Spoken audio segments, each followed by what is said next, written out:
Good day and welcome to the United States post-election on ABC Amba TV.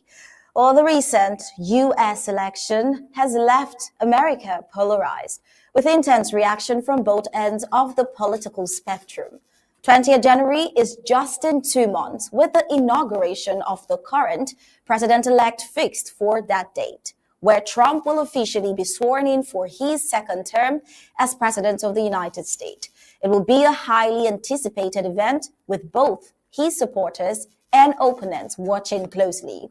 Well, as the dust settles in the meantime, post-election, Americans across the divide are bracing for the far-reaching implications of the results, from spirited celebrations to fierce protests. Each side grapples with the prospect of what this outcome means for the country's future. Well, let's take a closer look at the reactions, controversies, and the political shift, the potential shifts that lie ahead in the ever-revolving political landscape. I am Star Smart. Let's dive into the trends on the post-United States election.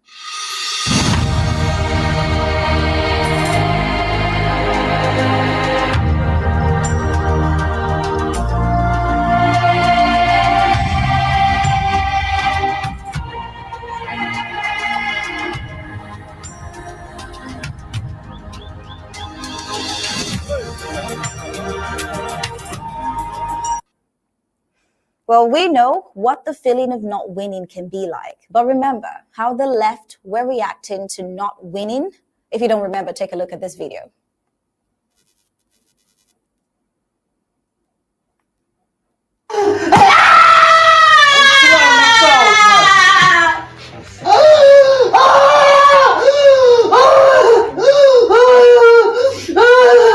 I'm sorry. No.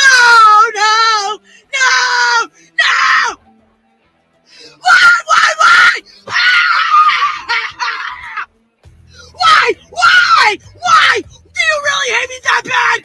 What is wrong with you? I can't do this anymore. I'm literally sick. I'm literally sick to my stomach. What has happened to America? What has happened to democracy? What has happened to freedom? I'm done. And then all of a sudden, it's just been hijacked by these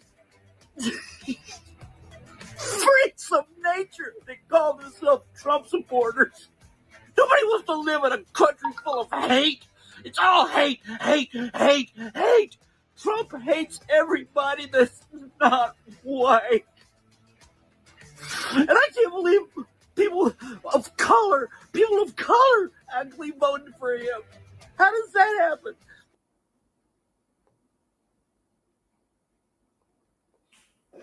Oh, well, it is a little ironic how the left's Democrats use the most hateful terms and accuse the Republicans of being full of hate because they didn't get the vote that they wanted. Well, here is ex-POTUS, if we could call him that already, the President of the United States, Joe Biden, who is, by the way, set to meet in the Oval Office on Wednesday with Donald Trump. Here's his reaction to all of that other reaction from the Democrats and left voters. Let's take a look. Campaigns are contests of competing visions. The country chooses one or the other. We accept the choice the country made. I've said many times, you can't love your country only when you win. You can't love your neighbor only when you agree. Something that I hope we can do, no matter who you voted for, is see each other not as adversaries, but as fellow Americans. Bring down the temperature. I also hope we can lay to rest the question about the integrity of the American electoral system. It is honest, it is fair, and it is transparent. And it can be trusted, win or lose. Well, a lot of people can't help but notice how sharper and more articulate Joe Biden is currently, now that he has found a new U.S. presidential elect. A lot of people are attributing it to be him being under political pressure all the while. But that aside, Donald Trump, in his act of charity, shows that he quite understands the statement from his predecessor, Joe Biden, as we can see him making this wonderful suggesting a donation for the Democratic Party, looking at their campaign loss. And it just shows he understands that message quite well from Donald Trump. As you would read, Donald Trump offers to pay Kamala Harris's $20 million campaign debt. Well, the meltdown of the Democrats is quite loud, but then let's explore a few more reasons why Kamala could have lost this historic election. Bring it back to memory during the presidential campaign when a member of the Democratic rally audience said Jesus is Lord and was shut down by Kamala, and as a matter of fact, ushered out of the rally ground. So many are saying this might be part of the reason, amongst others, that we already explored, why Kamala Harris was rejected by the majority of Americans. But then let's take a listen at this particular scenario. Oh, you guys are at the wrong rally.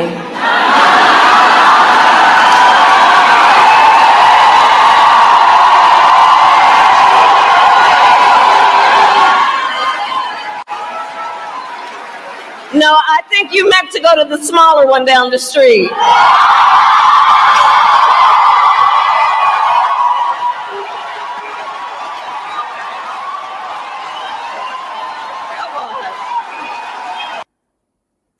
With the logic that America is for all, including Christians who make up at least half of America's population, a lot of people are saying not welcoming Christians to her rally could have been why her votes declined so bad. Where on the other hand, during the Republican Party's campaign, this happened. Anti-Christian rhetoric and anti-Christian approach to public policy. I don't think that we've, that's right, Jesus is king, and I don't think that we've seen... We love Christians, we welcome believers, and we embrace followers of Jesus.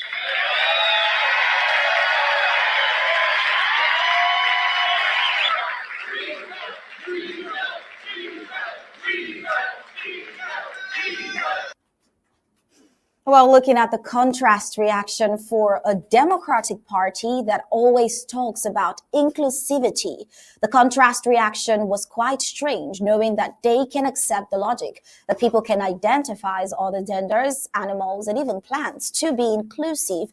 These are accepted. The Democratic Party endorses and encourages this concept to be inclusive, but not a Christian at its rally. Well, what's so inclusive if Christians who make at least half the population of the United States are not welcomed at the Democratic rally? Well, let's see the developments away from this possible reason why Kamala's vote could have declined and why we saw all of the reactions from the Democrats. But then let's take away our focus from the past elections and go down to the recent developments since Trump's triumph. Well, the markets, starting from there, after Trump won, the stock market has hit a record high. Bitcoin is hitting record high. The Dogecoin is hitting record high. And even as we speak right now, Trump on his Facebook wall is already making comments on projected members of his cabinet. As of yesterday, these comments were already made on projected members of his government and cabinet. And President-elect Donald Trump announced that he will not offer cabinet positions to Nikki Haley and Mike Pompeo, thanking them for their service. Well, in his appointment, though, Trump appoints Susie Wiles, a seasoned Republican strategist and a prominent figure within Donald Trump's political circle, who has been instrumental in managing his campaigns and is sometimes referred to as Trump's secret weapon. Well, we must say that this is quite historic. It is quite historic that she has been cited and appointed as chief of staff, making the appointment quite significant. And you could even say historic, as she is the first woman to ever hold the White House chief of staff position. Well, so much proof for Donald Trump being a misogynist, as that was one of the things he has been tagged with, being a misogynist. But here we have him making a historic decision of appointing Susie Wiles, the first woman ever to be holding the position of chief of staff. And for other projected appointments, Donald Trump has, according to reports, offered key roles to several allies as he prepares for his presidency.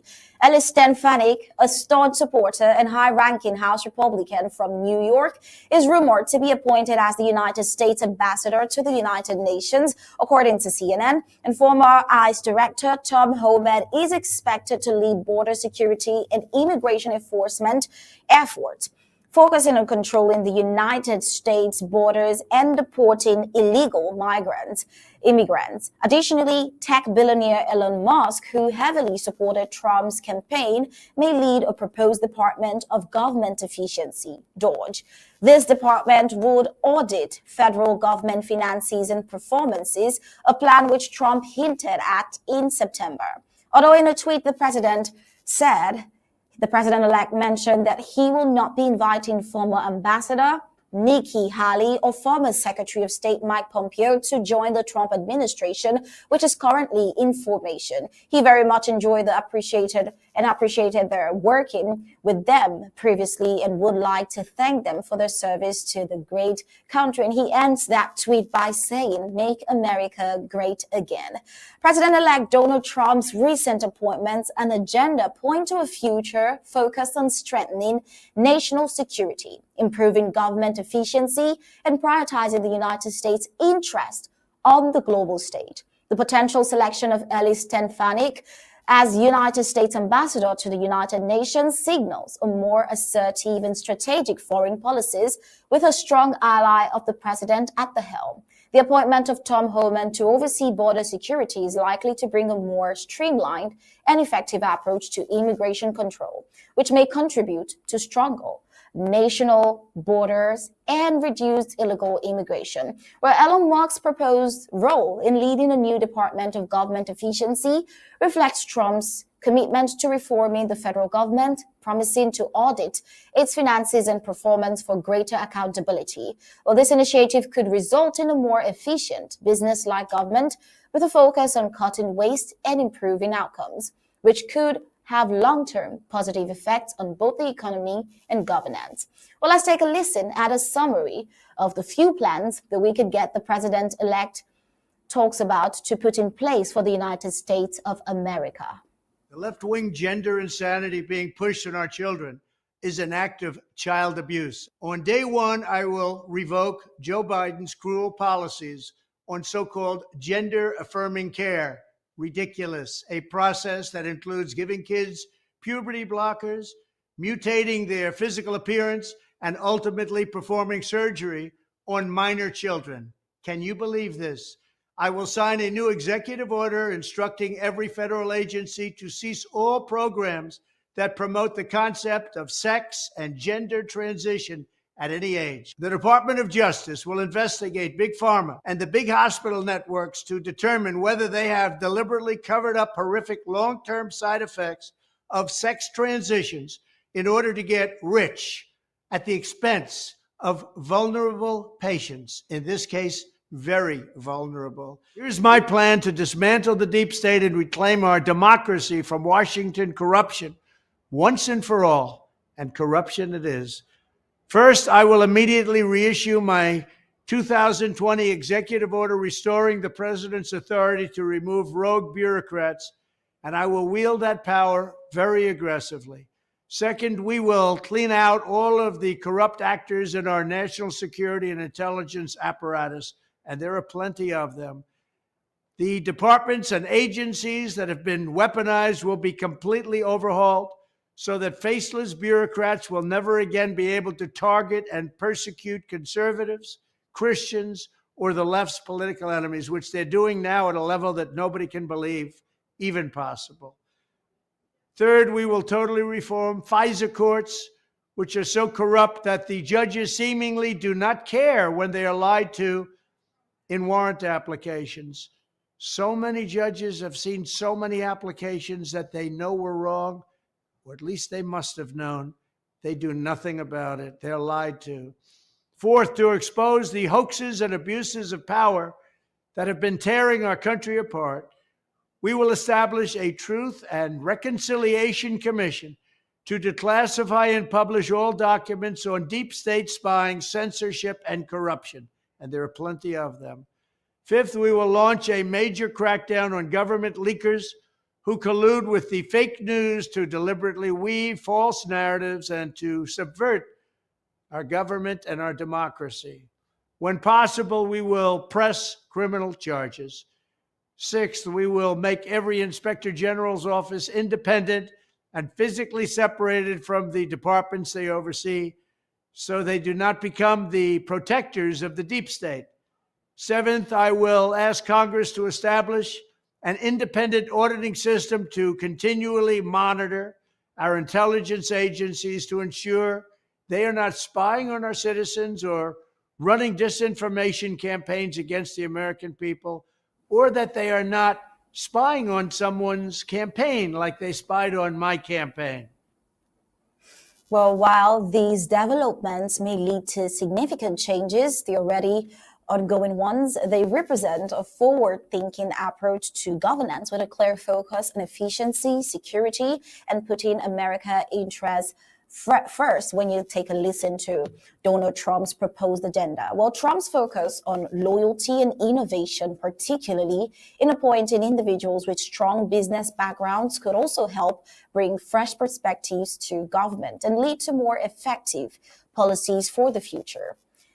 Now, for Amazonia, owing to this development, we're reminded of former United States Assistant Secretary of State for African Affairs, Thibault Naj Jr., who hinted that with the current administration, the United States would most likely mount more pressure on La République du Cameroon over the illegal occupation of the southern Cameroons under the newly elected President Trump. Well, renewed hope for Amazonia is what it seems like, because something that others over the weekend, we saw President Sacco agreeing to what Thibault Naj said on his tweet.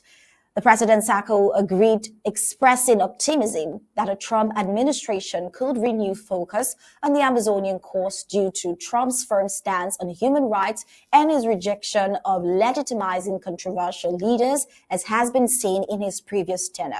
Now, if Trump continues this approach, it could indeed bring increased international awareness and pressure on the Yaoundé's regime to pursue meaningful solutions. Following Sacco's encouraging speech, Amazonians are indeed hopeful for renewed United States support and advocacy for their right to self-determination, especially with allies like Thibault Naj championing their cause. While the future remains uncertain, Trump's potential influence offers a renewed sense of hope for Amazonia's quest for justice and sovereignty. But then the big question left in the minds of everyone who voted and everyone who just has to watch is, will he implement the agenda that he proposes?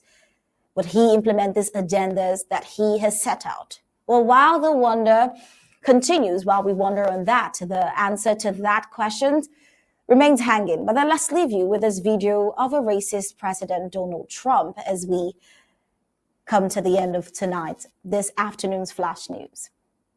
Whether we are black or brown or white, we all bleed the same red blood.